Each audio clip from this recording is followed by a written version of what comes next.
Hello, everybody. Adjusting. There we go. Welcome all. How we doing? Camera's there. Good. Everything copacetic. Excellent. Hey, YouTubers. Okay, we got Discord, YouTube. Let me get TikTok, and then we are good. How's that one doing? That's kind of shitty. All right. 1 second here. This always takes a second. TikTok always takes me a second to get set up. One moment. Boom. Okay, that's, oops, get rid of my, there we go. 1 second here, and we are done. We are done. Oh, that's kind of fun and goofy. All right, there's a new goofy TikTok gift, which we will try. All right, go live. Not bad. Exactly, hit thumbs up. Excellent, Manda, thank you for that. Mirror image, boom. We are set. Woo woo. TikTok is rolling. YouTube and Discord are rolling. Hello, everybody. Woo. Hello. Hello, Abdul. How are you? Over on TikTok. How we doing, guys? YouTube, Discord. Thank you for the gift, Abdul. Mark and Carol. Hey, guys. Thank you, everybody. Thank you, Martin. So, hello, all. Actually, I need to oil my little arm for my microphone. It's like, Oh, actually, is this touching? It might be touching. Hold on.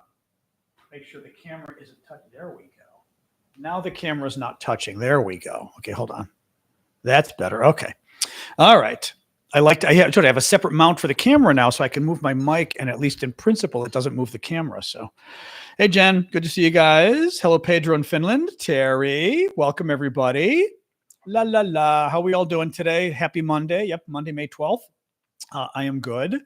Typical weekend, nothing special. My flowers are blooming, though. I'm kind of excited. So, well, some flowers are blooming at least. I like that it's sort of showing at least on YouTube. You can see them over there. Some flowers, which is nice. TikTok, not so much. Wait, there we go.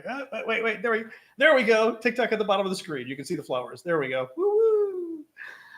Anyway, welcome everybody. How are we doing today? As always, we're going to talk about the latest news from the U.S. and the latest news from Ukraine. Not so much news today, to be honest. I mean, there's news. There's a little more American news than Ukraine news, but not a ton of Ukraine news. We're kind of looking towards stuff happening later this week, which we will talk about.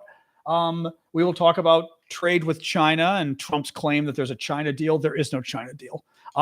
But actually, you just reminded me. Thank you for bringing that up. Thank you, Chazak, for the gift, Cinderella and Mark. Fox News is one of Fox News's analysts, who's a Republican, actually said that the China stuff was Trump caving. So I'm going to see if I can find that as we're talking. But where is this? Hold on. La, la, la, la, la, la, la. So anyway, here we go. No. Yes. No. I got it. Okay, good. We'll talk about that. So let's get rolling. Anyway, welcome, guys. I'm John Aravosis. This is my show. We do this every Monday to Friday, 6 o'clock Eastern time, U.S. I'm in Washington, D.C., background in journalism, background in law. I'm a lawyer. Done a lot of political work over the last 40 years. So I try to basically do this show as updating you guys on what's going on in politics with a Washington and American bent, of course, because I'm in America and I'm an American. But we will talk about the latest news from Washington, D.C., and then we will talk about the latest news from the war in Ukraine, because that's been sort of our topic from the beginning. Thank you, Mikey. Thank you, Maluda. Thank you, Annie. Gifts, as always, keep the gifts coming, guys. I do this for a living. Your gifts help pay the bills. Even better if you're a subscriber, because the subscribers help me out every month.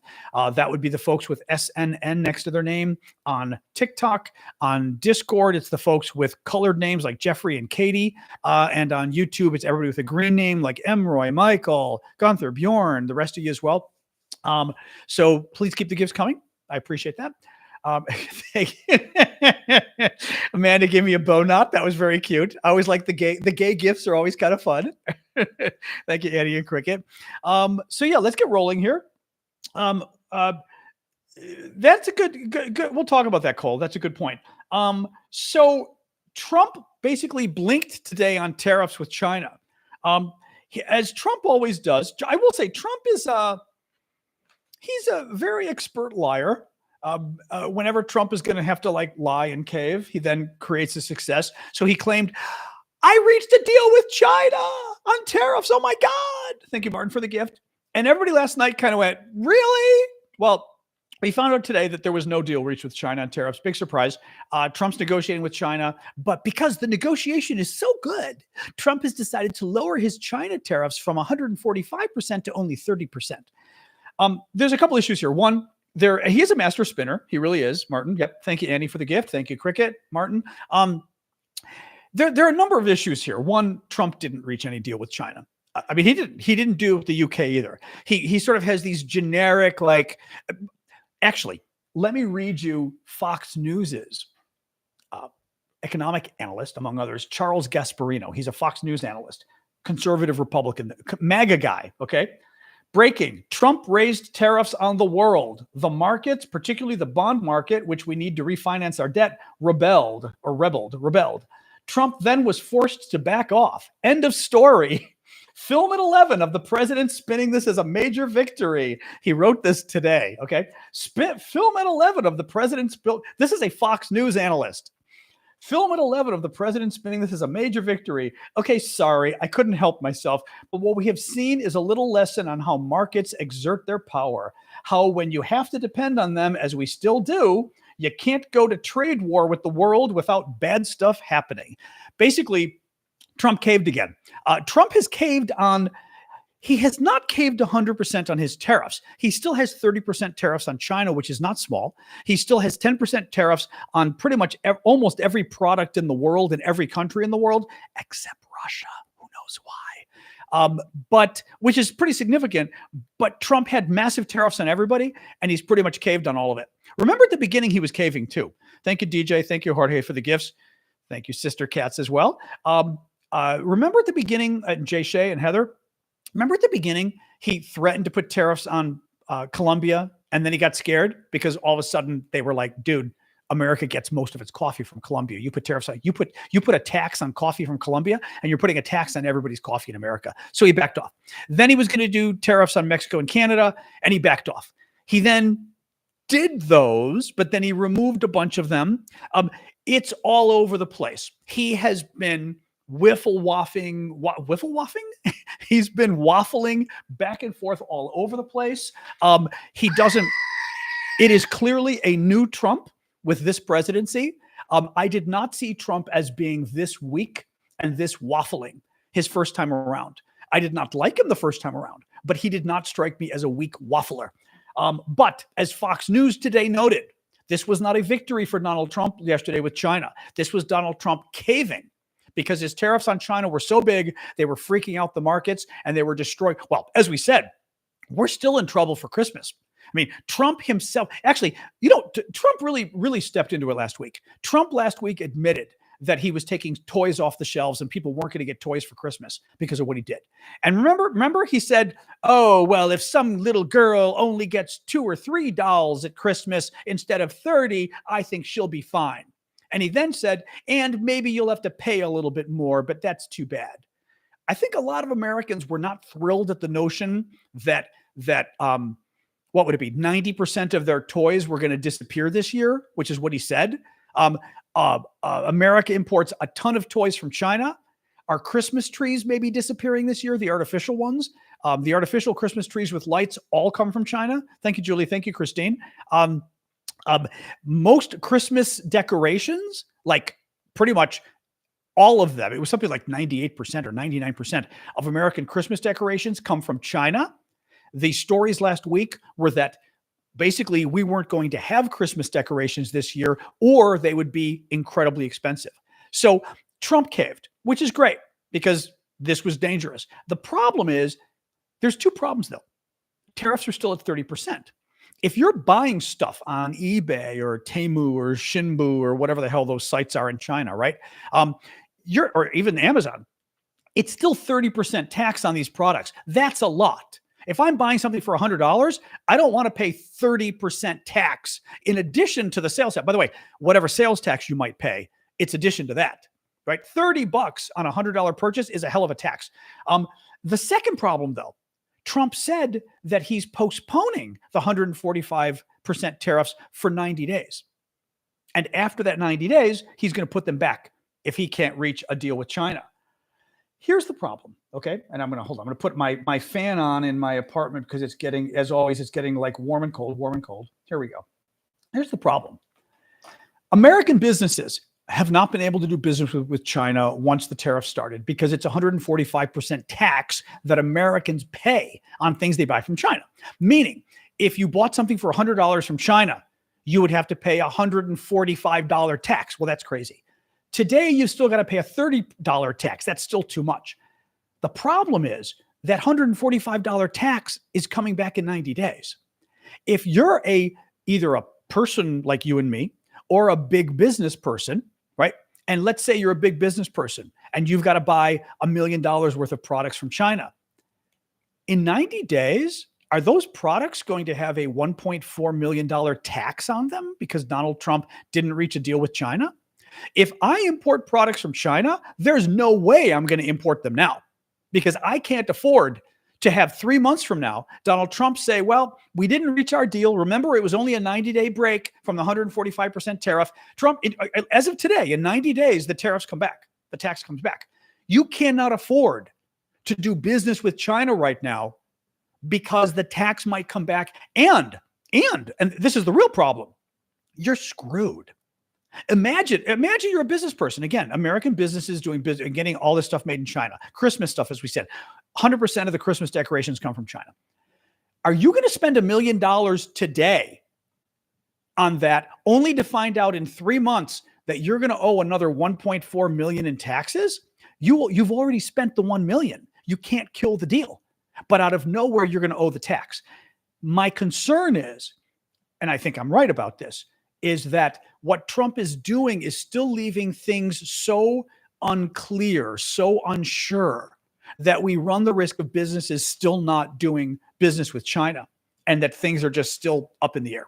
So, it's great that Trump caved. It's great that Trump admitted he was wrong. Trump, of course, had to frame it as a great victory for Trump land, but there is no trade deal with China. The stock market believed it, and stocks went crazy today, which is great, though, because our retirement money is in stocks. So I'm glad when the stock market goes up. Thank you, Wolf. Thank you, Sweet. Thank you, Kim, for the gifts. But not terribly clear. Now, another thing Trump did today that is actually a good thing. He made a move to lower prescription drug prices. Thank you, Pingu.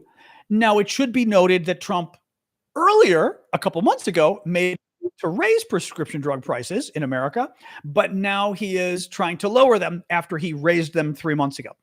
When Trump came to office, he decided to eliminate a large amount of a President Biden program to try to lower prescription drug prices because Trump had to get revenge on Biden for everything. So literally he got rid of not all, but much of Biden's prescription drug program that lowered prices.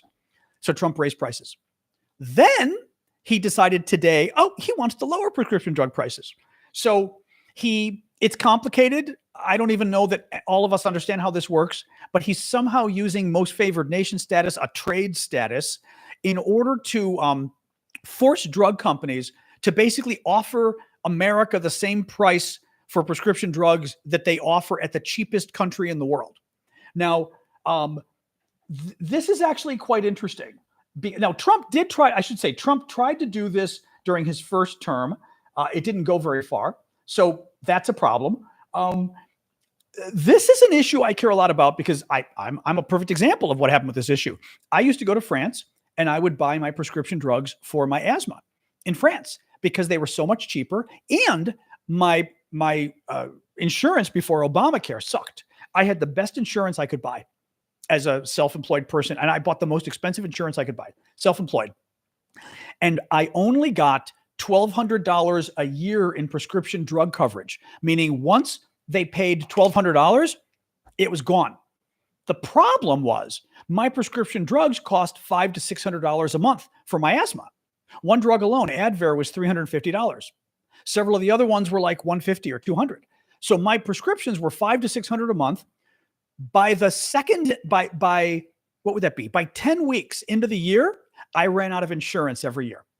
for prescriptions, and they would no longer cover my prescriptions. And then for the next like 9 months, I would have to pay $500 a month, $4,000 to $5,000 of prescriptions for my asthma. It's ridiculous. So I would buy them in France. They were 5 to 10 times cheaper in France. They were the same prescriptions made by the same drug companies. That's the same pharmaceutical companies make the same products, but they would sell them for cheaper in France. And you know why? People were like, oh, because it's socialism. No. Oh, because the French government or some kind of, what a French government subsidizes it. No. The French government simply said, we've got a national health system and we're going to negotiate prices. If you want to sell Advair, for example, a big asthma drug in France, you're going to have to offer a good price. And the drug company said, okay, we'll give you, how about $40 a discus, $40 a month supply. And the drug company said, okay. And what did the drug company do? They then turned around and said, but America, we're going to charge you $350 a month for the same drug that I got in France for $40. They charge $350 in America. Well, it's very complicated, but basically we have laws on the books that say that they are not allowed, that Medicare and Medicaid, for example, are not allowed to negotiate better drug prices with the drug companies, because that would be mean to these big, rich drug companies, making them lower their price. So Americans typically pay more. Now, I saw this fact sheet today, which I thought was fascinating. Let me put my little do not disturb on. This I thought was rather fascinating. This is the price of Ozempic. Ozempic is the drug people are taking, the injection for losing weight that's been really miraculous. This is the price that Ozempic costs in America versus the rest of the world. I'm going to hold this up a second just so you guys can see this. This is offensive. Okay. Look at this. In America, $936 a month. In France, $83.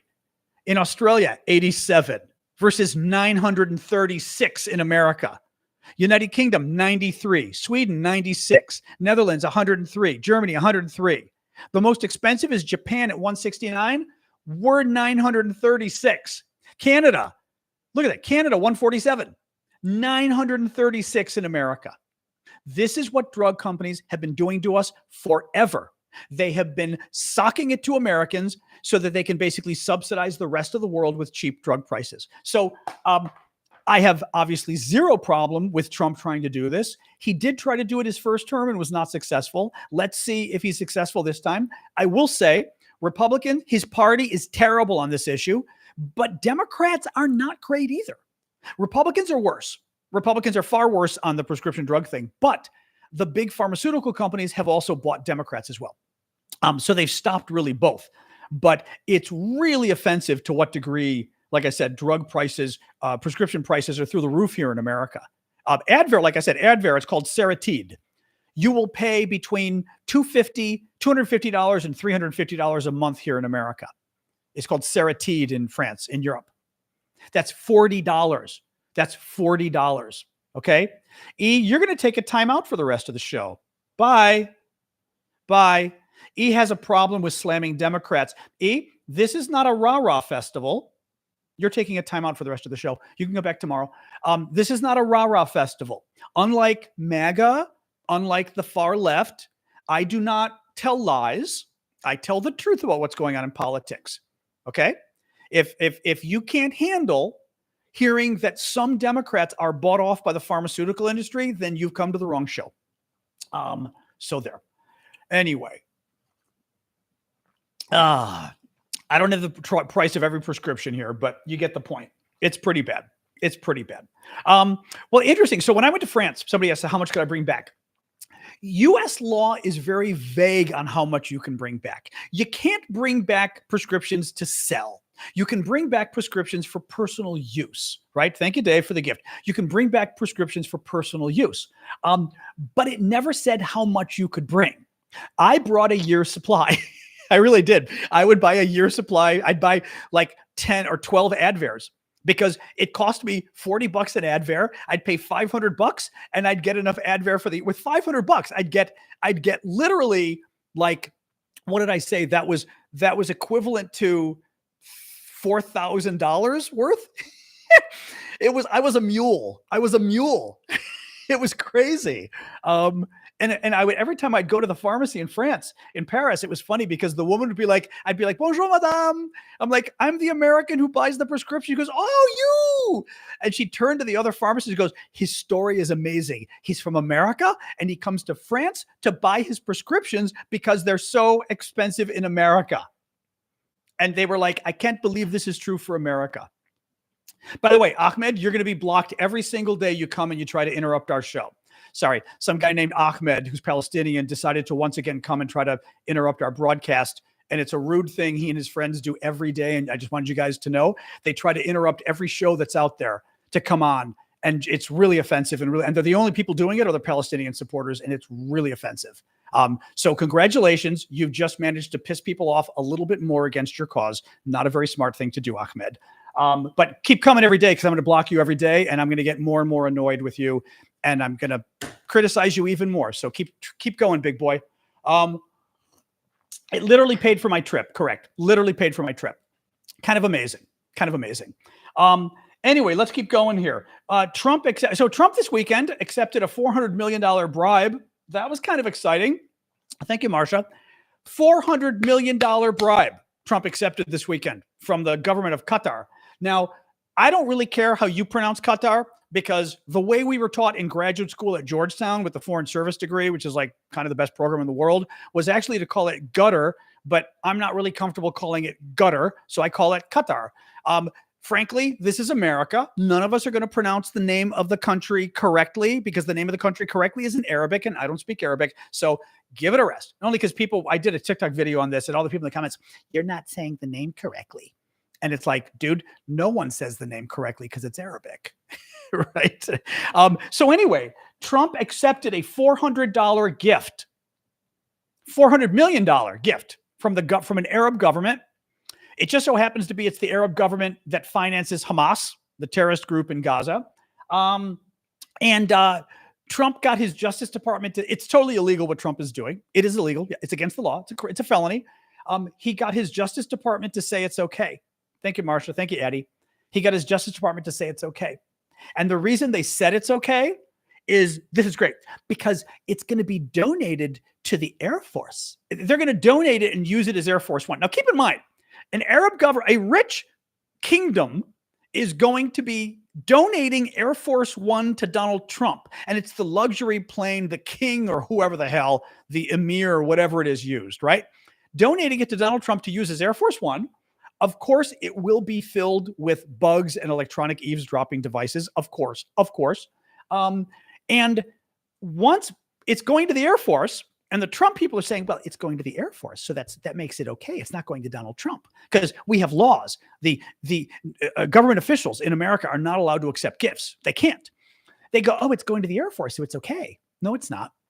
It goes to the Air Force for the next 3 years. Guess what's going to happen? That Trump already said, guess what's going to happen to the plane once Trump's presidency is over in 3 years? The Air Force is going to donate the plane to Donald Trump's library so Donald Trump can fly around the country for the rest of his life on his own Air Force One, paid for by the government of Qatar. They gave Donald Trump a $400 million bribe. And he accepted it. And his Justice Department said it was okay. And as somebody else just noted, Trump's attorney general, who approved the bribe, used to represent the government of Qatar as a lobbyist. What a surprise. I mean, this is, again, we have to keep talking about it. Thank you, Marsha. I mean, it's upsetting, but we have to keep talking about it. This is the most corrupt, as David Frum said, this is the most corrupt presidential administration we have had in all of American history. He said it used to be the second most corrupt. The most corrupt was the first Trump presidency, but this Trump presidency in 4 months, according to David Frum, has already become the most corrupt presidency in all of American history. And this is what they do. This is what he does. They don't care about the rule of law.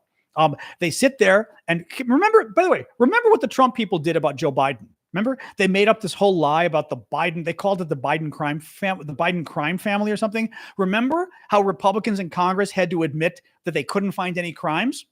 Remember this when Biden was president last year. They were going to have 2 years ago, actually, they were going to impeach Joe Biden for his crimes. And they had to admit that they had no evidence of the crimes. Thank you, Carrie.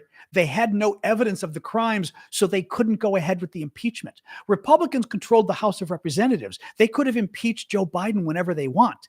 They didn't because they admitted they had no crimes. Then they went after his son because that's all they could do. And Hunter Biden, he's kind of a loser. He is, but they couldn't find any crimes. I mean, Hunter Biden's crime, remember he had a gun violation and a tax fraud or whatever it was. So, okay, you caught him. Okay. Wasn't a $400 million bribe. That sure as hell wasn't that. But this is what it is. It is very sad. It is very sad. We have to keep fighting. We have to keep speaking out about this. It is not okay for our government to be run like a banana republic. It is not okay for America to have the rule of law of Russia, of the Soviet Union, right? Of Libya. But it does now. And we've got to keep calling it out. It's very upsetting, but we got to keep calling it out. So speaking of which, again, rule of law, we found out this weekend that Trump is considering now arresting Democratic members of Congress. Thank you, user 336. Keep the gifts coming, guys. Trump is considering arresting Democratic members of Congress who disagree with him about immigration. He created, a couple of different things going on, actually. He created, Luna, Banana Republic is a term referring to a very corrupt third world dictatorship, basically. Kind of a very corrupt dictatorship in a third world country is a Banana Republic. It's not a nice term, and it's meant to be not a nice term. And it's what our country is becoming. So Democratic members of Congress. So Trump is now potentially planning on arresting 3 Democratic members of Congress because they disagreed with his immigration policy and they embarrassed him. So what happened was, and you guys mentioned this on Friday, I didn't have all the facts at the time. This weekend, I looked into it, and it's a horrific story. I thought at the time these members of Congress went and held a protest or something. That's not what happened. So Trump has an immigration facility in like New Jersey or somewhere. And the 3 members of Congress go to the facility, and they're allowed to do that as members of Congress. They are allowed to go and inspect federal facilities. They go to inspect the facility. They're let in. They go on a tour. The mayor of Newark, New Jersey, the mayor of Newark. I mean, it sounds like New York when I say it. Newark. It's Newark. I believe it's the biggest city in New Jersey. Correct me if I'm wrong, everybody. But I think it's the biggest city in New Jersey. Is it Dawn or whoever's here? I forget who's here from Jersey. But I think it's the top city in New Jersey. And the mayor, thank you, Claudia. The mayor of Newark shows up, and he demands to be let in. They open the gates and let him in. Now, as he has said, by the way, they arrested him. Okay, they arrested the mayor of Newark. He shows up at the gate. They open the gate. It's locked. They open the gate and let him in. Ooh. You know who, mods. You know who. Get him. Get him. There you go. Thank you, Ashley. There you go. That's my girl. That's my girl. I'm going to take a pause just to irritate that person even more. The mayor of Newark shows up. He wants to be let in because the other members of Congress are there. He's not a member of Congress. He's a mayor. Thank you for the gift, James. The mayor shows up. The immigration people unlock the gate, invite him in. He comes in, and he wanted to hold a press conference inside where he was. They said, "You can't do that. We'd like you to leave and go outside." He said, "Okay." They open the gate and he leaves. They then rush him. Men with hoods on. He's the mayor of one of America's largest cities. They let him in. They then asked him to leave, and he left. Okay. They rushed him with masks on, like mafia, tackled him and arrested him. The 3 members of Congress were there at this point, basically saying, "What the hell are you doing?" The Trump people are upset that the 3 members of Congress were there, embarrassing, basically that they got to witness the immigration officials. And the Trump is now threatening to arrest the 3 members of Congress. And he claims, and this is my favorite, he claims that the 3 members of Congress assaulted the immigration officials. Now, one of these three members of Congress, I believe, is an 80-year-old woman. I'm going to guess the 80-year-old woman did not tackle an immigration, 200-pound, football player. The other thing is Trump then releases video to Fox News. Thank you, Jen, for the gift. Thank you, Marsha. Thank you, Sharon. Trump releases video to Fox News to prove that the Democratic members of Congress assaulted the immigration officials. What do you think happened? Fox News shows the video. There's no assault. And again, Donald Trump released video to prove there was an assault, and there was no assault on the video. That means they don't have anything, because they don't have proof of the assault, but they release, right? You're not going to release video proving the assault that doesn't prove the assault if you actually have video. If you have video, you would have released it when you said, I got video that proves it, right? So they do, in fact, have witnesses who say there was no assault. They have witnesses among the media who witnessed this and said the media was there. The media said nobody was assaulted. There are some witnesses, possibly video, I think, that shows the 80-year-old Democratic congresswoman getting assaulted. It looks like there's proof of that by one of the immigration agents, and Trump is pissed off. So he's talking now. This weekend, they said they're looking into arresting the Democratic members of Congress. Again, this is so incredibly, I just can't, this is a kleptocracy. This is a banana republic. This is what China does. This is what communist China does. This is what Russia does. It's what the Soviets did. It's what the communists did. It is unheard of that he could get away. I am, these people, they need to be held accountable. I swear to God, when this government leaves, everybody involved with this government needs to be investigated. Everybody involved with this government, who has committed crimes like this, needs to be called in front of Congress, because even if they're pardoned, they can be called in front of Congress. And to be called in front of Congress, you better get a lawyer, because if you lie, you're going to jail. But we cannot. This is getting so dangerous, absolutely so dangerous in terms of what these people have done. Arresting Democratic members of Congress, I don't know if you'd call it treason. I don't know what to call it. I don't even know that we have a word in English, in American English or even British English, of what you would call this. Going and arresting members of Congress because you don't like them because they disagreed with you. That is not the way it works. We didn't even throw Donald Trump in prison for being a felon. Trump was convicted of 34 felonies. He didn't go to prison. He stole classified information. He didn't go to prison. He literally refused to return classified information, the most highly classified information we've got, nuclear weapons. We didn't send him to prison. He tried to steal the election. We didn't send him to prison. He tried to violently overthrow the government. We didn't send him to prison. Thank you, SciTech, for the gift. This is such screwed up stuff. Absolutely. Again, it's authoritarian. It is communist. They like to use the word. It is communist. It is what the communists did in Eastern Europe. It's what the communists did in Russia. It's what the communists do in China, what they do in Cuba, what they do in North Korea. Very bad. So the other thing Trump did today, this was kind of nice. Trump today, thank you, Kayla, for the gift. Trump today let in to America a bunch of Afrikaner refugees, white people from South Africa, because they're so oppressed. The poor white people in South Africa, it's very hard to be white in the world. So Trump gave them refugee status. Thank you, JB. Thank you, Michelle. He gave them refugee status because they're rich white people, and rich white people cannot get a fair shake in the world. I kid you not. At the same time, he took away the protections for Afghan refugees. Afghan refugees are now going to be kicked out of the United States. And I kid you not, the Trump people said today that Afghan refugees, we're going to kick them out. Thank you, Captain, for the gift. We're going to kick out Afghan refugees from Afghanistan because the Taliban isn't so bad. They literally said that.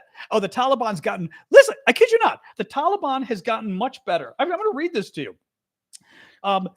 Arguing improving conditions in the Taliban-run country means its U.S.-based citizens no longer merit protection. Conditions have improved so much in Afghanistan under the Taliban that we don't need to give refuge to their people anymore because they're really okay. The Taliban.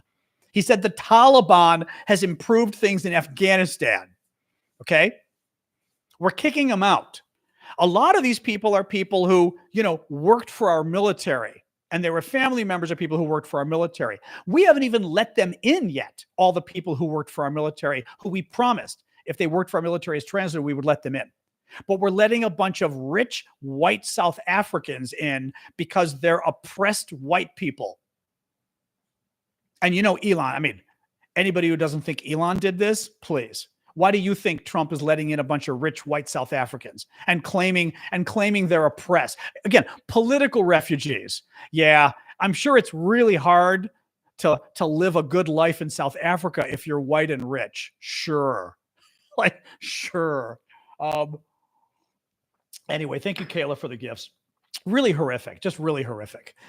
Anyway, more gifts. Thank you, Kayla. It's just, this is what people voted for.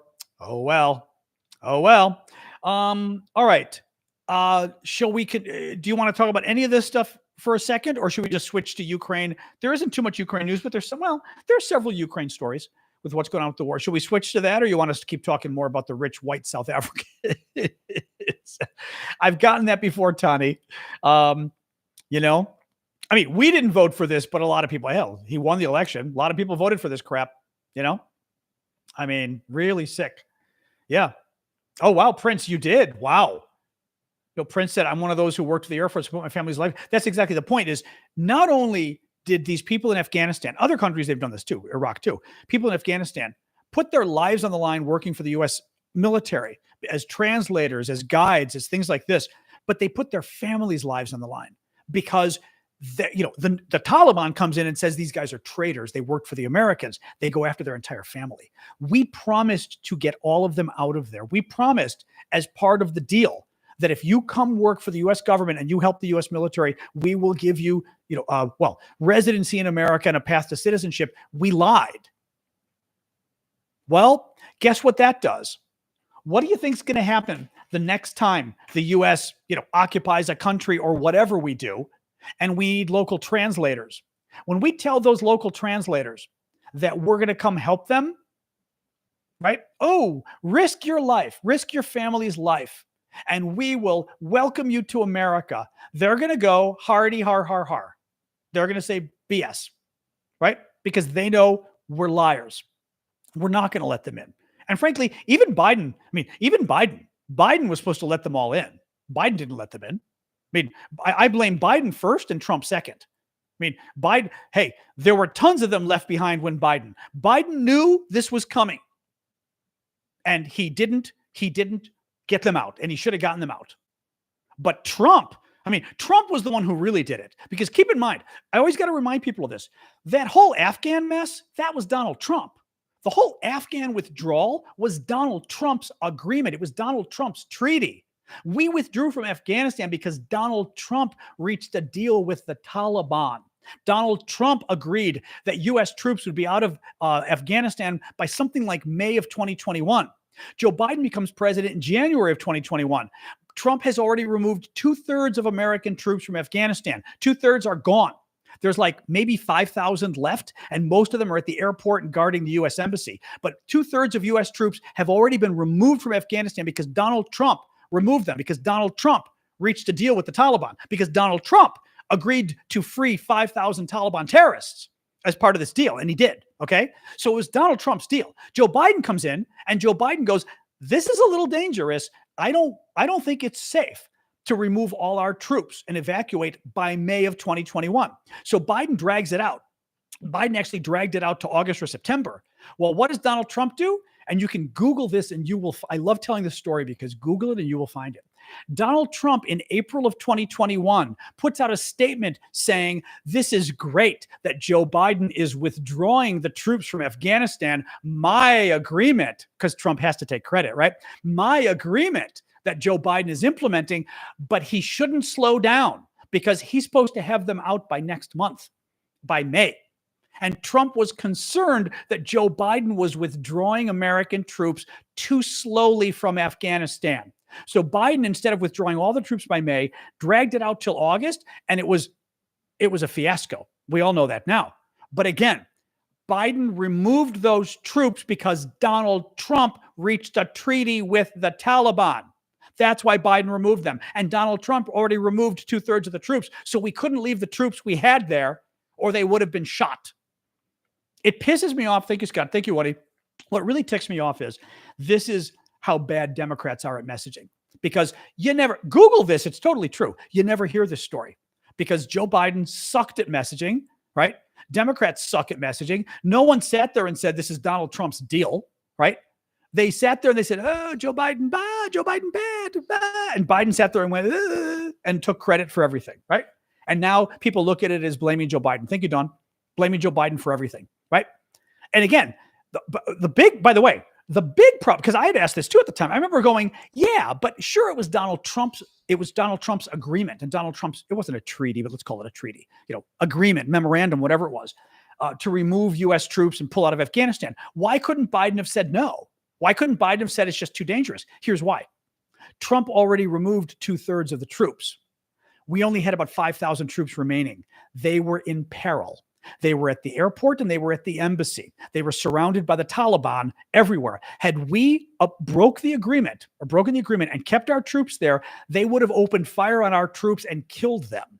Our troops were in no position to defend themselves because 2/3 of the troops were gone. And the position they were in, like I said, at the embassy, surrounded, and the airport, surrounded. That's why Biden didn't keep, because at the time I asked, I was like, well, why didn't Biden just not withdraw, seeing how dangerous it was? Because the Taliban would have opened fire and they would have killed all of our troops, or a lot of them, and taken them hostage. And it would have been Iran all over again. But again, Biden is a crappy messenger. So Biden gets blamed. And Donald Trump is like, again, Google it, because I did Google it. You will look at April of 2021 and Google it. And you will literally see Donald Trump. I do it now, but it'll probably take me a minute to find. You will literally see Donald Trump sit there and say, this is great. Joe Biden's removing the troops. It's my deal. I'm the one who did it, but he needs to remove more. He needs to remove them faster. In April, Trump was upset that Trump was upset that Joe Biden wasn't withdrawing from Afghanistan fast enough. So there. All right. Ukraine. Sip of water and then we'll talk Ukraine. I know it's very upsetting, all of this. What do you do, All right. Ukraine. It is 1,172 days since Vladimir Putin invaded Ukraine for his special 3-day military operation that's now been going for over 3 years. So it's getting complicated. So over the weekend, right? The Europeans get together with Trump and say, a couple days ago, actually, the Europeans and Trump get together and say, Putin had better agree to a 30-day ceasefire, and Ukraine too. And Ukraine said, we agree. Thank you, Jeremy, for the gift. Keep the gifts coming, guys. The Europeans and the Americans got together and negotiated and came to a mutual agreement. And they said that Putin and Zelensky better both agree to a 30-day ceasefire or we will put sanctions on them. Zelensky immediately said yes. Putin immediately said no. He's not going to do it. So what did Trump do? Again, Saturday, I think it was, Trump said, we'll put sanctions on Russia if they don't agree. Russia goes, we don't agree. Trump goes, okay, that's okay. So Putin says, we're not going to do a ceasefire. I want to talk to Zelensky in Turkey on Thursday. And Trump goes, okay. So Trump says, Zelensky, you better sit down and say yes to sitting down with Putin. So Saturday, this is what I'm saying. Trump used to be I didn't like him, but he used to be a strong president. He's a criminal, but he was a strong president. Now he's incredibly weak and he waffles and there's something wrong with him. I mean, he's weak and he waffles. Trump on Saturday put down a ultimatum for Putin and said, if you do not agree to a 30-day ceasefire, we will put sanctions on you. Sunday, Putin says no. And Trump goes, okay, no sanctions. And Putin says, I want to meet Zelensky in Turkey instead. And Trump goes, okay, we can do that instead. Now, Zelensky turned around and is trying to put pressure on Putin because the concern now is that Putin is going to play games, that Putin won't show up. Putin doesn't want to be in a room with Zelensky. He doesn't want to elevate Zelensky, as an equal, right? Because, Putin's whole thing has been to claim that the Ukrainians aren't, Putin claims Ukraine's not a real country. The Russians claim that Ukraine is actually Russia. Of course, the Russians claim that like everything, pizza's Russia, ice cream's Russia. The Russians claim everything's Russia, right? The Baltic states are Russia. So they're trying to claim Ukraine's Russia. So Putin does not want to meet with Zelensky. And the concern is that come Thursday in Turkey, Zelensky will be there and Putin won't show up. He's going to send, some lackeys, the foreign minister or something. The first question becomes, if Putin doesn't show up, what does Donald Trump do? Does Donald Trump stick to his guns and say, we're going to have sanctions? Ha, ha, ha, ha, ha. Or does Donald Trump cave again? The second issue becomes Zelensky turns around today and reiterates, I'm going on Thursday. I plan to see Vladimir Putin there. Trump came out today and said, Trump claimed today, Zelensky and Putin will be there. It's not clear Putin will be there. Zelensky today called out and urged Donald Trump to join them, which I thought was fascinating. So Zelensky today said, we would like Donald Trump at the meeting as well, because he would bringing both sides together, blah, blah, blah. Very interesting, because Putin won't like it, because if Trump shows up and Putin doesn't show up, then he's embarrassed Donald Trump, and then Putin's in trouble. The question is whether Trump agrees to go. I don't know. I don't know how Kathy Griffin says that, actually. That's interesting. I don't know. Although I'm not saying it to protect myself legally. I'm just saying the word allegedly because it's appropriate factually. I'm trying to look. Did I get Oh yes. So this gets interesting too. So the European governments said today, well, the ceasefire ultimatum that we had with America was Putin had to agree to the ceasefire by Monday, today, by midnight tonight. He had to agree. It's already midnight in Europe, right? It already, in most of Europe, I guess in the UK is at 11:30, 11:50 maybe, but in the rest of Europe, it's already midnight. The Europeans said by tonight, thank you, adventurers, by tonight, Putin had to agree to the ceasefire, 30 days. Thank you, Yohani.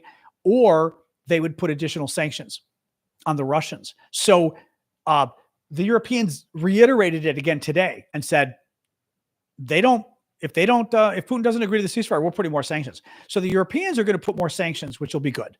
Putin's not going to agree in the next 8 minutes to a ceasefire. Let's see what Trump does. I'm not convinced. I'm trying to look here. I think that's it. Yeah. I mean, there's still more news, but that's it for that discussion on the ceasefire and everything else. Thank you, Devin. Thank you, Succeed. Little more here. Ukraine has completed the ratification of the U.S.-Ukraine mineral deal. Zelensky has signed it, so the deal is now done. Yes, with you. The deal is now done. So thank you, Mrs. Fab. So that's good, I guess. It's probably good. I think this deal, even though we coerced the Ukrainians into it, I think it's a good thing, as I've said before, because it gives America and it gives Trump a financial stake in Ukraine. And now all of a sudden, he cares about the future of Ukraine. He cares if Putin invades again. He cares if Putin takes more land, because he's taking land that might have minerals that belong, to the U.S., at least in terms of the profits we take from those minerals. That's interesting. Can the next Democratic president kick out the South Africans? Maybe. It would depend, maybe, because in the same way that they're kicking out all these people from Cuba and Cuba, Venezuela, I'm forgetting the other countries that they're kicking them out from. It was other countries the Republicans usually don't like. They might be able to. Yeah. I don't know for sure though. European Union is sending an extra $1 billion from Russia's frozen assets to support Ukraine's defense industry. Thank you, Jen, for the socks and sandals. The International Civil Aviation Organization has ruled that Russia is responsible for downing MH17. MH17 was the flight from Amsterdam to Kuala Lumpur that the Russians shot down over Ukraine on July 17, 2014.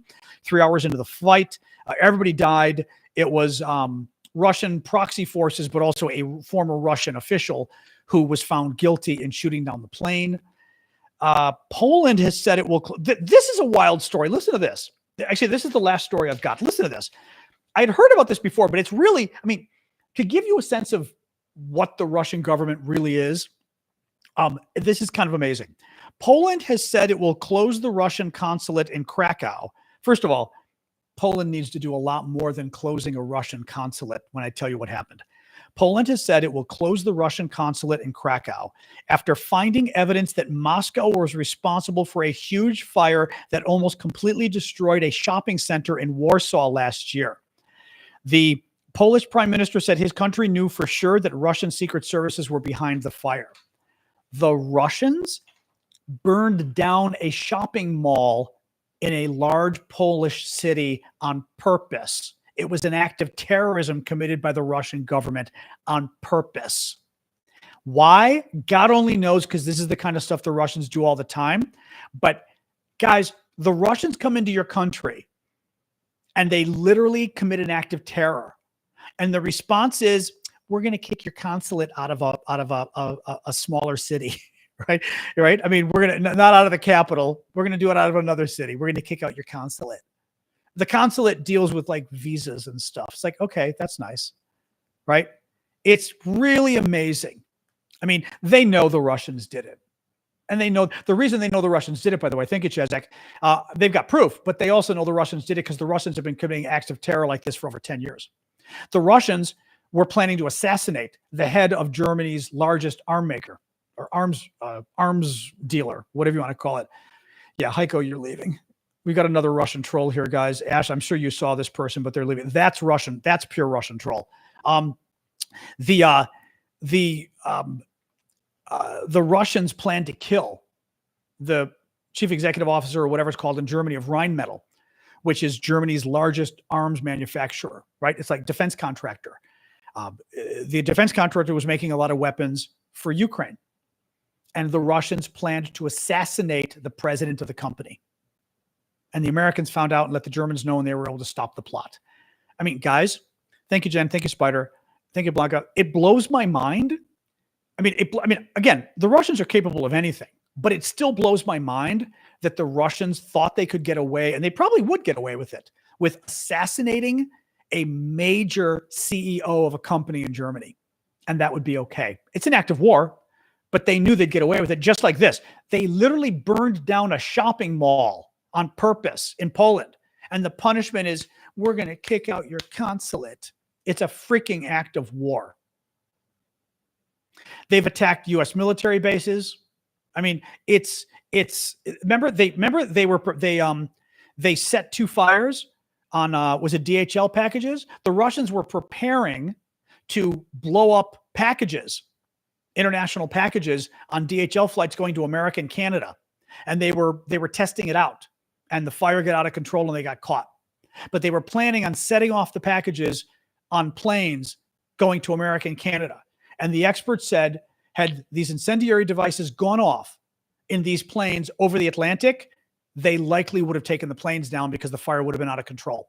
Oh yeah, that's another. Muse is going, what? That's another story. Google it, because that story, it's been about 2 years now, a year and a half, 2 years now that we've known about this. They were planning to, they already practiced blowing up. I say blowing up. It was incendiary devices. So like things that you set a match and they catch on fire. So it isn't a bomb. It's almost as if you take a jar full of matches and light them on fire at once, right? So it's not an explosion, but it's it's arson in essence. But they were going to set arson off in airplanes. And even worse than this, because they said it would have taken the planes down. A lot of commercial packages go on commercial flights. So a lot of these packages that we send to Europe or Europe sends to America, they go on civilian airliners. Emroy, you're not helping. No offense, but telling me troll alert, not telling me who, is not helpful. Guys, you gotta give people the information they need. So I don't know. Is there somebody in particular? But that does not help me. I appreciate it, but that is not helpful. Supposedly there's a troll over on YouTube, who's over there. Anthony? Okay. Did somebody already get him or not? Let me look and see. Is he gone already? I'm not even seeing this person. No, oh, you already got him. That's why. Okay. Thank you, Amanda. Thank you. All right. Anyway. All right. There was a troll. Amanda got him. All right. Thank you. Yeah. You just got to let me know who they are, because otherwise it's not helpful. Because then I'm sitting here stopping the show and scrolling and going, who am I looking for? All right. Thank you, Janice, for the gift. So, all right, we're ready. Let's hang and chat. So this is the part of the show where we get to just hang out and talk about the news or whatever you guys want. So it's 7:00. I will be here for a while longer. So let's talk. Let's talk. We did a troll song. I know. I love the panda. Thank you for the panda. Yep. Alyssa saw a video of the ICE arrest in a neighborhood. Well, I mean, the thing is, like, guys, they're arresting the mayor of Newark and they put on hoods like thugs. Like, what are they doing? You know, Linda, I could tell you how I identify a troll, but it would require me giving you 30 years of experience working in internet politics. Actually, 40 years experience working in politics and 30 years running online communities, which I've been doing. There's no way for me to tell you how I identify a troll because I've been doing it for 40 years. It's literally, I'm good at this and I know. I mean, it's basically people, I've always said this, people ask what trolls are. Trolls are people who come and try to disrupt the discussion. They're not people who disagree. They're people who literally come and their goal is to throw bombs and to basically just cause a fight, to get me off topic, to get me upset. Part of the goal of trolls, by the way, they try to get the host on TikTok, because TikTok, is very touchy about banning and all this kind of stuff. They try to get the hosts on TikTok shows to get upset and say things to them and yell at them and stuff. And then they report the host for being mean or yelling. And the TikTok moderator will listen and hear the host screaming or something. I don't know, or using a swear word about somebody that's watching, and they try to get you kicked off. So there's a lot of different things they do, but bottom line is it's somebody who comes here with the intent of disrupting the show, literally not, coming and just disagreeing because they honestly disagree. It's not that. Yeah. So, anyway, exactly. But it's some kind of obnoxious purpose. It's not a legitimate here to talk and disagree kind of thing. Like the horrible kids in school we all remember. Basically, yeah, that's a good way of putting it. Right. Ooh la la la la. Misha's been very busy. Okay, that's all right. Well, Misha's here now, so we know he's safe. Do I think the USA will ever have free and fair elections again?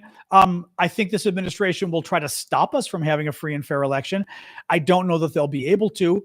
One of the advantages is that our elections are so decentralized. They're state by state and county by county that it's difficult to steal. I mean, in the history of American elections, our elections have been so safe, it's not even funny. There's been almost no election. This is what drives the MAGA people crazy because they lie about there being election fraud. There's almost no election fraud at all. I mean, like none. You can Google it. It's none. But they're going to try and stop. Sure. They tried to violently overthrow the government in order to stop the election results. They tried to literally steal the election by sending fake election results to Washington. They tried to steal the election by Trump strong-arming the Secretary of State of Georgia, trying to basically strong-arm. Remember, he told him to recount the vote. I need you to find me 11,700 votes or whatever it was. So will they try again? Of course he'll try again. Yeah, of course he will. Oops. What else we got? Again, they tried to violently overthrow the government. So, Oh, that's funny. The Greeks are making a film about the Battle of Marathon using ancient Greek. Huh. That'll be interesting, I guess. Ancient Greek, though. Whoosh. My modern Greek is not good enough to watch that movie. Ancient, forget it. UN story. I don't think so. What else we got? What else, guys? What else? Oh, hey, Danny. Yep. We're already in the hanging out part of the show. Do I think Russia will ever be free again? Russia is going to have a revolution. I have sort of in my study of international relations, I have sort of come to my own theory that countries cannot become free unless they have a revolution, in essence. In other words, like Eastern Europe. A number of the Eastern European government, communist dictatorships were overthrown. That was good. We're still seeing problems now in Hungary and Slovakia in terms of no longer really, I would argue, believing in democracy anymore. They're electing the same people that were in power during the Soviets, as far as I'm concerned. But generally speaking, you had revolutions there. In Russia, we did not have a revolution. In Russia, when the Soviet Union dissolved, we didn't really have a revolution. And I think you kind of have to literally overthrow, have a revolution in these countries for there to be freedom afterwards. And in Russia, they need a revolution. They're going to need to not just, change governments like they did with communism. They need to, basically the Russians need to decide, I don't think the Russians want to be free. Do they want to be free? Do they want to be democratic? Do they want capitalism? Do they want their governments not to be police states? They have to decide that. But at this point, and I've said this before, it's not like, oh my God, Putin is so unusual for a Russian government. Where did Putin come from? Russians don't govern like that. Putin is an example of what Russian governments have been for hundreds of years. He's a czar. He's a Soviet dictator. He's the same guy they've always had in power, and they seem to like it. I mean, or they can just overthrow him if they want, but that's at some point they've got to decide, oh man, oh man. Oh, I'm going to yawn at you again now. Sorry about that. Rawr. But nobody can help them is my point, this, you get rid of Putin, they're going to have some other idiot take over, I mean, they've got to decide they want a democracy or not even democracy. They've got to decide they want freedom. They also have to decide that they don't want any more corruption. That's, they got to decide that one, it's too bad, but back has been pretty good. Yeah, I'm even able to do the show sitting up now, which is really good. Like I said, the tingling in the fingers is there, but it's much less. No, my back, thank God, my back. Well, the lower back is totally good now, which is good. But my back nerve pain thing is way, way, way better, which is good. Oh, excuse me. Gunther is quoting Tom Jones. I'm not sure why. I must have missed some part of the discussion there. What else we got, guys?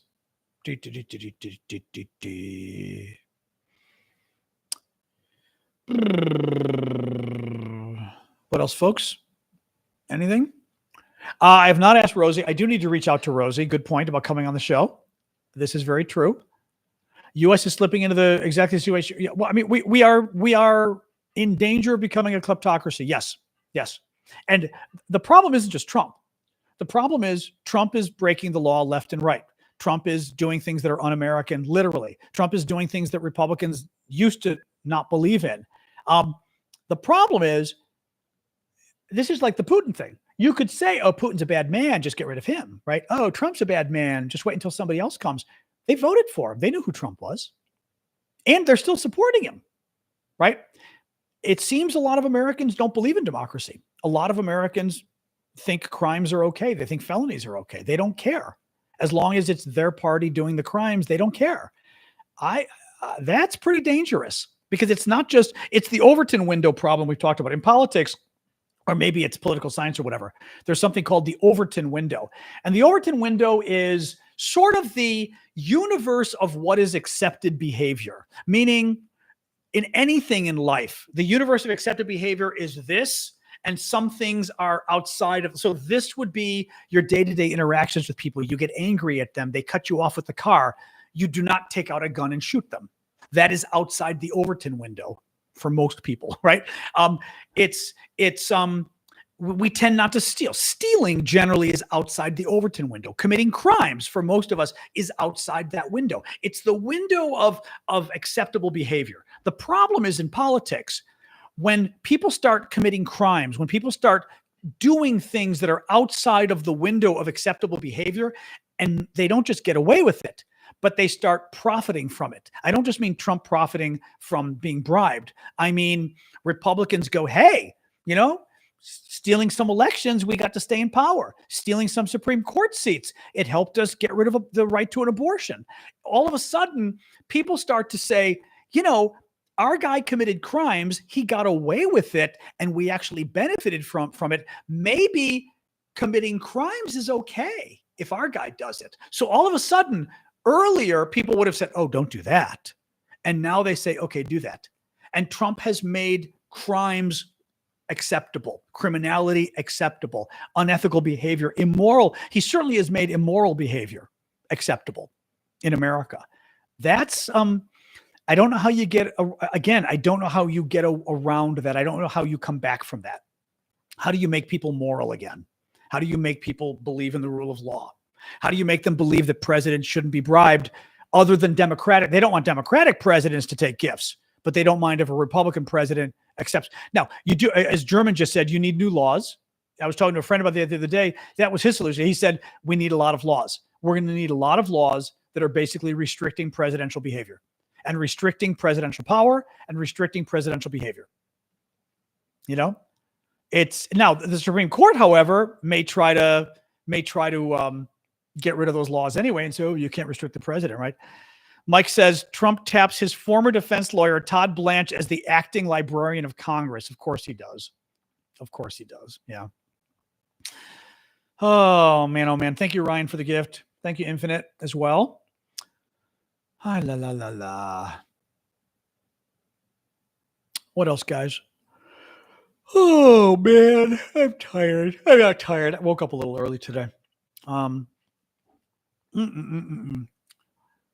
What else, guys? No baking. Nope. I am getting low on bread. I may make some white. I haven't decided if I'm going to make white bread next. I may make some white bread next. I need some bread. Presidents cannot take gifts. It's against the law. Trump is doing it anyway. Juan, that's it. He's breaking the law. He's committing a felony. I mean, there's nothing else to say. Presidents are not allowed to accept gifts. No. And he is. It's a crime. But guess who prosecutes the crime? Trump's own Justice Department would have to prosecute the crime. And they told him, oh, it's okay. So there you go. Yeah, it's horrible. Thank you, Addie, for the gift. And Flojo as well. Oh, boy. Oh, my God. Rawr. Oh, man. What else we got? What else? Next administration may or may not be able to go after him because the Supreme Court issued. Let me pull this up again. See if it is. The Supreme Court issued a decision that basically excused a lot of Trump's crimes and said, I want to say in general, it's if you're committing a crime in furtherance of presidential stuff, you can get away with it. Let me actually see here. I'll try to pull up exactly. What were the details of the Supreme Court ruling that excused a lot of Trump's crimes by saying that, in effect, if he does things in the furtherance of the presidency, it's not really a crime, period? Explain what that was. There we go. We're trusting ChatGPT here, you know. They did issue a case. Did not issue a case. Yes, they did. No, the Supreme Court already issued a case previously that got some of Trump's cases against him thrown out right before the election. Yeah, ChatGPT does this. It gets confused. So let's see if it remembers what I'm talking about. You're correct. On July 1st, 2024, the U.S. Supreme Court issued a significant ruling in Trump v. U.S. that expanded presidential immunity and had a profound impact on several criminal cases. Absolute immunity for core powers. The court ruled 6-3 that a former president has absolute immunity from criminal prosecution for actions within the conclusive and preclusive constitutional powers of the presidency, such as issuing pardons, commanding the military, and overseeing the executive branch. That's the hard part, overseeing the executive branch. Presumptive immunity for other official acts. For other official acts, the court held that a former president is entitled to at least presumptive immunity. This means prosecutors must overcome a strong presumption that such acts are immune from prosecution. No immunity for unofficial acts. What that means is, well, let me, hold on 1 second here. Give me some examples of the kind of acts that would fall under absolute immunity, comma, presumptive immunity, comma, and no immunity. Right? For example, no immunity would be he murders someone. He murders the cook because he's upset there's too much salt in his food. That was not in furtherance of the presidency. He wasn't operating on some presidential policy, so there's no immunity at all. Now, he's working on immigration policy and he commits some crimes to get rid of immigrants. That starts to get more interesting because that's literally working on federal policy, but he's committing what he knows are crimes to further the federal policy, right? Now, what do you do?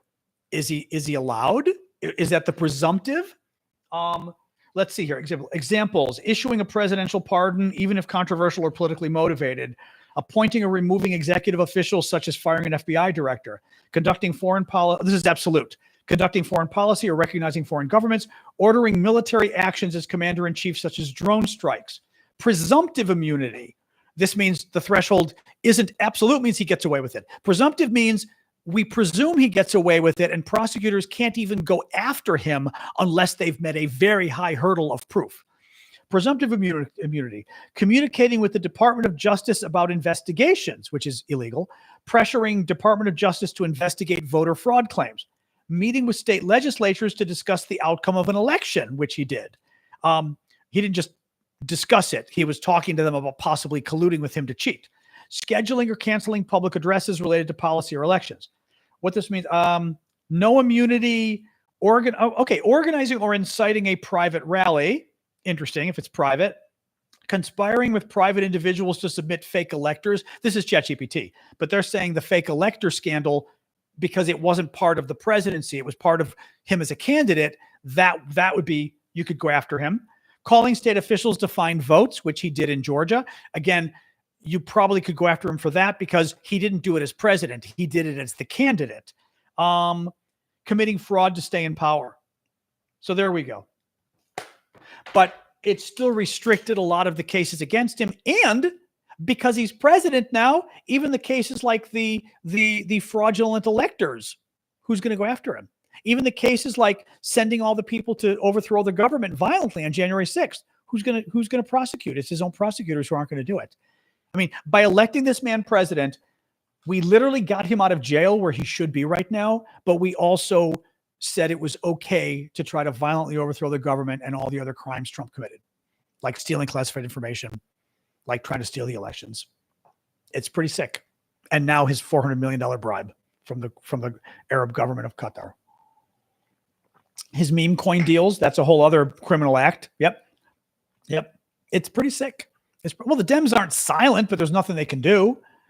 Democrats have not been silent, but they haven't figured out what they can. Oh, Sasha's on the move. I saw that little dog movement there. We are in big trouble for Moose and Squirrel. Very bad. This is not a happy show today. Midterms, I don't know. We do need midterms. Well, what we do, we get Democrats elected to Congress. The problem is the voters still don't like Democrats because the voters have got a real problem.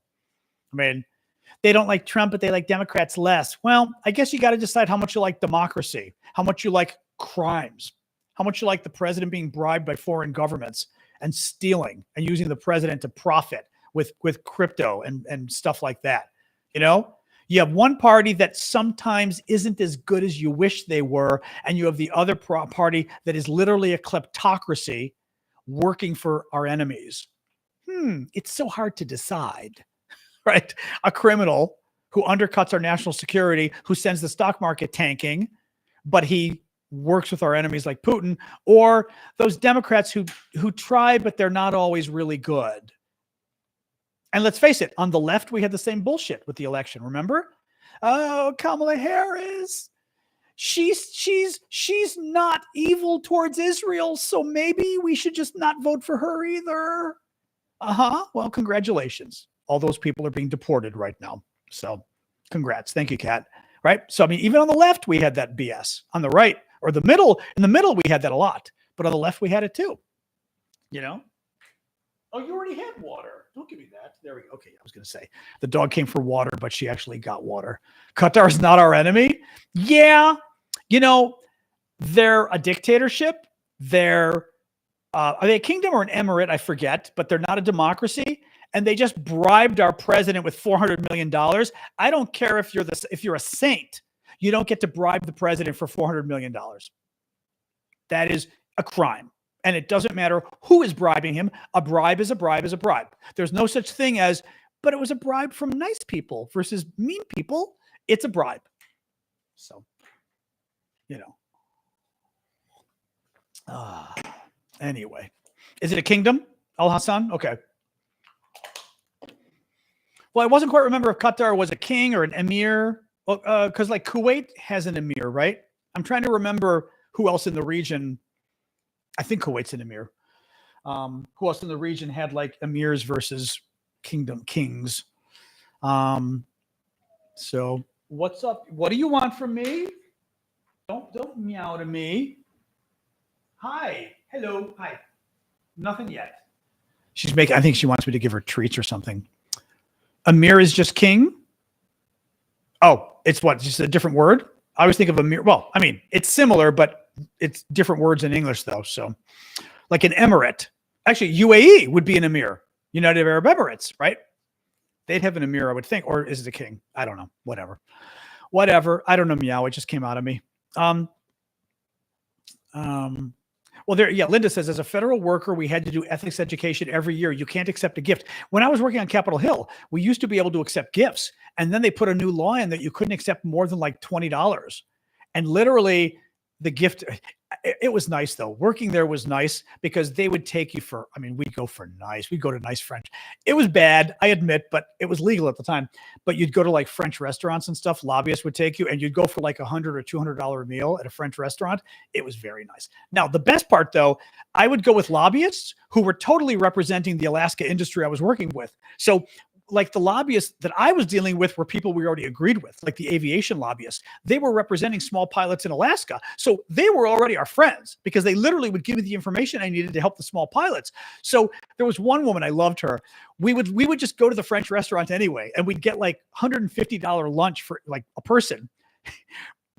But it was just for fun because the information she gave me, I would use anyway because she represented the small pilots in the state. So it was very funny. It was very funny. Anyway, kind of funny. So what do you do? Anyway, but yeah, so it's Sasha, what now? So now she wants more water. So it is like on the Hill, Capitol Hill, you can't take anything more than $20. Federal employees, I don't even know what that is. Here, a little bit more. There you go. All right. I think for the president, he can only accept maybe $100 at most. It's very small. Hold on. What are the gift limits that the president can accept under law? Well, that wasn't quite English, but hopefully it understands that. That was bad English, but I'm like reciting to a computer. Under U.S. law, the president,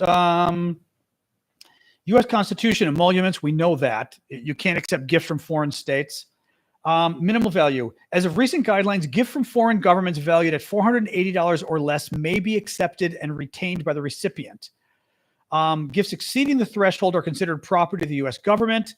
That's why they're saying, oh, the plane will be the property of the Air Force that Trump will be using. But of course, Trump will be using it. And then when Trump's presidency is done, the Air Force will gift it to the Trump Presidential Library, who will loan it to Donald Trump. And for the rest of his life, he gets to fly like the king of Qatar on the gift from the Qatar government. Yeah. So lovely. It's pretty gross. It's pretty gross. Where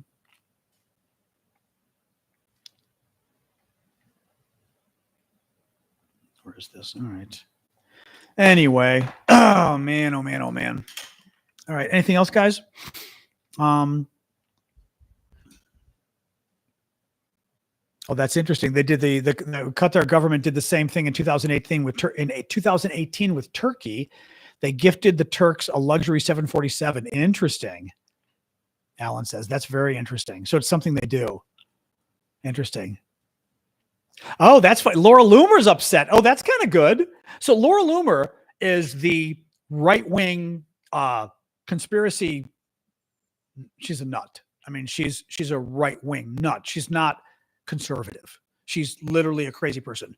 Laura Loomer, you can Google her. Very scary, very racist, very bad. She's the one who's been getting she's the one who got in trouble during the election, remember, because she was traveling on Trump's plane and he was being very cozy and touchy with her. And then the press reported on it and then she disappeared. She's the one now who got a bunch of the national security advisor fired and a bunch of the top Trump people fired because she said they weren't MAGA enough. Well, she, according to, was that Gunther, she just tweeted that she cannot support Trump accepting an airplane, and she called them jihadists, the government of Qatar. So that's actually very interesting because these are, Trump supporters. That's very interesting. Let's see, but that's interesting. France gifted us Lady Liberty, correct, but the president at the time didn't take it and run with it. The U.S. government can accept a gift. Private citizens cannot, or not even private citizens. The president, government officials cannot accept the gift. The country can accept it. That's allowed. But as I said, I know you're joking, but the point is the Statue of Liberty wasn't for the benefit of the president. That's part of it too. Oh, right. It goes to the Air Force, but it's a really comfortable plane the king used to use, that a luxury plane that Trump gets to ride in for 4 years. That's a bribe right there, let alone they're going to give Trump the plane once his presidency is over. So yeah, it's a bribe. And it's horrible. It's horrible. We don't want governments like this. Democrats or Republicans should go to jail for stuff like this. Both of them. It's terrible. Anyway. Did he really? Is that true, Gunther?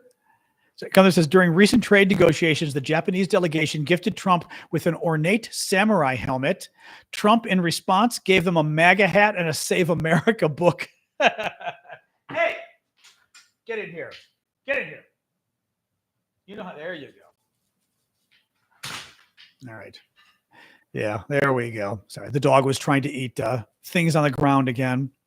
Nixon gifted Brezhnev a Lincoln Continental, bugs included. Oh, that's funny. That's funny. That's funny. I